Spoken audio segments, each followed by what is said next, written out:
መደመራዊ የፍጥነት መንገድ ይደርሳል አይደርስም፣ ይቻላል አይቻልም በሚል መላምትና ግራ መጋባት ውስጥ መቆየት ሳይሆን ከዚያ የወጣ በውጤት የሚገለጥ ፍጥነትን ማረጋገጥ ነው። የሂደት እና የውጤት ፍጥነት ማሳየት ነው። በትልቅ ማሰብ፣ በትንሽ መጀመር፣ ማበራከት፣ ማስተናሰልና ማላቅ ነው።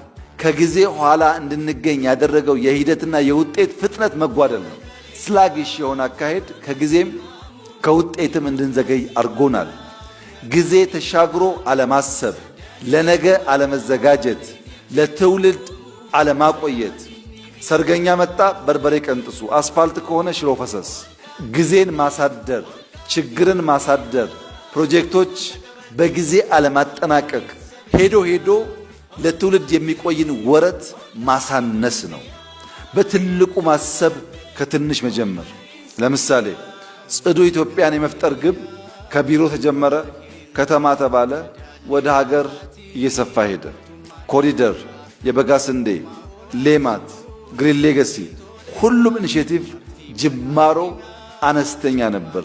በሂደት እየፈጠነ እየሰፋ እያደገ ጥራት እያረጋገጠ በሀገር ደረጃ ኢምፓክት የሚያመጣ ሆነ። አሁን ከጀመርናቸው ውስጥ ኮሪደር አሸልሟል፣ ግሪን ሌጋሲ አሸልሟል፣ ስንዴ አሸልሟል።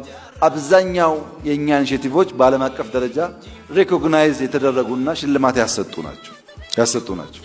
ለምን? በቀጣይነትና በውጤት ማረጋገጥ ስለቻለ።